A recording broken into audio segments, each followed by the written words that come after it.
رسول کریم صلی اللہ علیہ وآلہ وسلم کی ظاہری زندگی کے آخری ایام تھے۔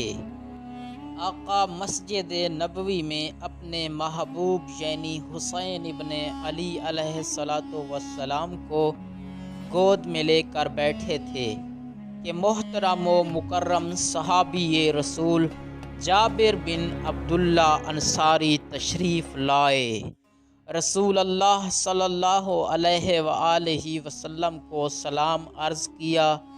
آقا نے بھی اپنے صحابی پہ سلامتی بھیجی اور فرمایا، اے جابر، یہ میرا بیٹا حسین ابن علی ہے۔ اس کی نسل سے ایک بچہ پیدا ہوگا جس کا نام بھی محمد ہوگا۔ تم اس کے زمانے میں حیات ہوں گے۔ جب اس سے ملاقات ہو تو میرے بیٹے تک میرا سلام پہنچانا۔ رسول اللہ صلی اللہ علیہ وآلہ وسلم کے 46 سال بعد امام حسین علیہ السلام کے بیٹے علی ابن الحسین کے گھر خدا نے وہ فرزند عطا کیا جس کا نام خود آقائے دو جہاں اپنی حیات طیبہ میں منتخب کر گئے تھے۔ امام محمد باقر علیہ السلام پہلے ہاشمی ہیں جنہوں نے ہاشمی، علوی اور فاطمی ماں باپ سے جنم لیا۔ علامہ مجلسی لکھتے ہیں کہ جب آپ بطن مادر میں تشریف لائے تو آباء و اجداد کی طرح آپ کے گھر میں آواز غیب آنے لگی، اور جب 9 ماہ کے ہوئے تو فرشتوں کی بے انتہا آوازیں آنے لگیں اور شب ولادت ایک نور ساطع ہوا۔ ولادت کے بعد قبلہ رو ہو کر آسمان کی طرف رخ فرمایا اور آدم کی مانند 3 بار چھینکنے کے بعد حمد خدا بجا لائے۔ وقت گزرتا رہا، امام حسین علیہ السلام اور اپنے بابا علی ابن الحسین علیہ السلام کے ساتھ محمد باقر علیہ السلام مدینہ سے کربلا آئے۔ راہ خدا میں اپنا کنبہ قربان ہوتے دیکھا اور انتہائی کم سنی میں مصائب برداشت کیے، حتیٰ کہ قید و بند کی صعوبتیں بھی برداشت کیں۔ ادھر عاشق رسول جابر بن عبداللہ انصاری بزرگ ہو کر نابینا بھی ہو چکے تھے۔ ہر وقت زبان پر محمد باقر علیہ السلام کا نام رہتا تھا۔ لوگ کہتے تھے جابر ضعیفی کے باعث دماغی توازن کھو بیٹھا ہے، مگر قول رسول پر جابر کو اتنا یقین تھا کہ ہر محفل، ہر گلی میں محمد باقر علیہ السلام کو ڈھونڈتے پھرتے تھے۔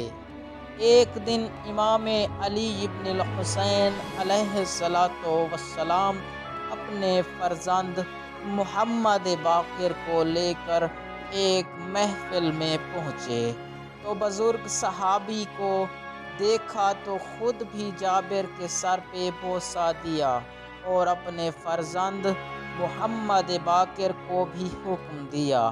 حضرت جابر نے عرض کی، اے فرزند رسول، آپ کے بیٹے کا نام کیا ہے؟ امام نے فرمایا، اس کا نام محمد باقر علیہ السلام ہے۔ بس پھر کیا تھا، جابر دیوانہ وار محمد باقر علیہ السلام کے ہاتھ چومنے لگے اور پاؤں پہ بوسہ کے لیے جھکنے لگے تھے کہ امام نے روک دیا۔